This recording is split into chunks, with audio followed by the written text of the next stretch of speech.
Pemirsa, alih fungsi lahan pertanian di Bali sepanjang tahun 2025 menjadi sorotan serius berbagai pihak. Data menunjukkan penyusutan sawah tidak hanya mengancam ketahanan pangan, namun juga berdampak langsung pada meningkatnya bencana lingkungan seperti banjir bandang yang melanda sejumlah wilayah di Bali.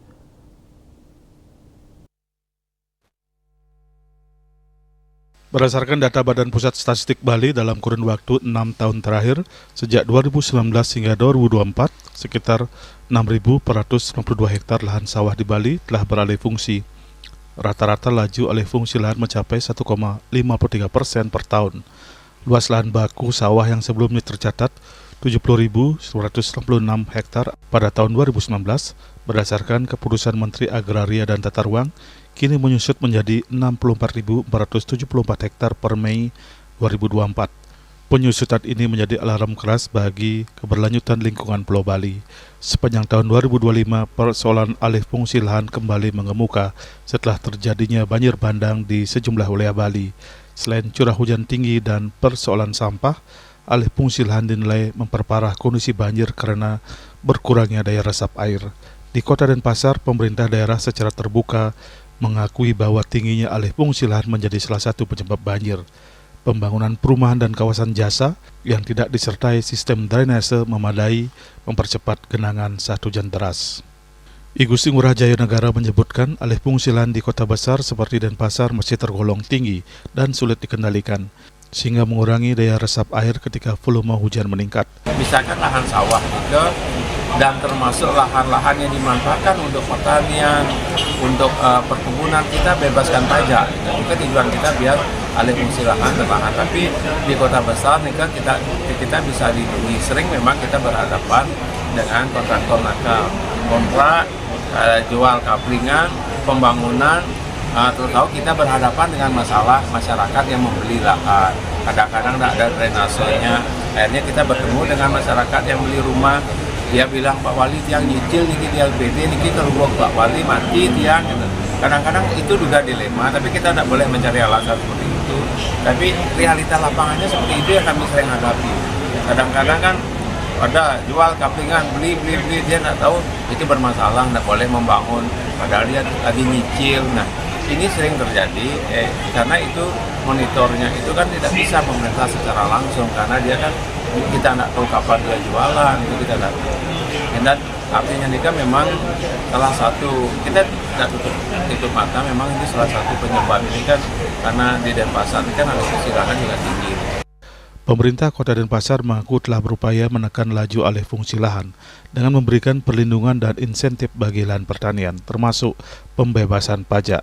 Namun di lapangan masih ditemukan praktik pembangunan oleh oknum investor yang mengabaikan aspek lingkungan. Dari sisi akademisi, alih fungsi lahan dan pelanggaran sempadan sungai dinilai memperparah risiko bencana. Di beberapa daerah, aliran sungai seperti Das Ayung, kawasan hutan, penyangga, dan resapan air dilaporkan terus menyusut. Akademisi Pertanian Universitas Udayana menegaskan, sempadan sungai seharusnya dijaga minimal 3 kali kedalaman sungai dan ditanami vegetasi. Jika aturan ini ditaati, luapan air tidak akan langsung berdampak ke permukaan warga. Selain itu, penggunaan sistem pertanian konvensional yang bergantung pada pestisida kimia juga dinilai memperburuk kondisi tanah. Struktur tanah menjadi keras dan daya resap air menurun dan risiko banjir semakin meningkat. Di Kota Denpasar sendiri, lahan sawah produktif kini tersisa sekitar 1.658 hektar. Dalam 4 tahun terakhir, penyusutan lahan pertanian dinilai cukup signifikan seiring pesatnya pembangunan sektor jasa dan perumahan. Pemerintah daerah berupaya mempertahankan eksistensi pertanian dengan perbaikan irigasi, bantuan benih dan pupuk, hingga asuransi usaha tani dan perlindungan sosial bagi petani. Menanggapi kondisi tersebut, pemerintah pusat melalui Menteri ATR BPN menegaskan rencana moratorium alih fungsi lahannya khususnya di Bali. Berdasarkan ketentuan nasional, luas lahan pertanian pangan berkelanjutan seharusnya mencapai minimal 87% dari lahan baku sawah, sementara Bali baru berada di kisaran 62%. Di Bali ini, berdasarkan RT RW kabupaten kota seagregat itu LP2B-nya baru 62% dari total LBS. Jadi masih jauh. Sehingga ini Pemda, besok saya mau ketemu dengan Pak Gubernur sama Bupati Bali, akan tak tekankan bahwa yang lahan sawah sudah diubah RT RW-nya menjadi tidak sawah, harus dikembalikan menjadi sawah. Di tingkat daerah, pemerintah Provinsi Bali juga telah menerbitkan instruksi Gubernur nomor 5 tahun 2025 yang melarang alih fungsi lahan pertanian ke sektor lain. Pengamat pertanian menilai kebijakan ini sebagai langkah mendesak untuk menjaga kedaulatan pangan dan mencegah Bali kehilangan sawah-sawah strategis akibat pembangunan yang tidak terkendali. Alih fungsi lahan sepanjang tahun 2025 menjadi cerminan tantangan besar Bali dalam menjaga keseimbangan antara pembangunan dan kelestarian lingkungan.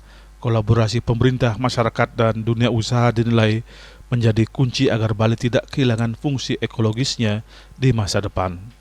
Indrawan, Bali TV.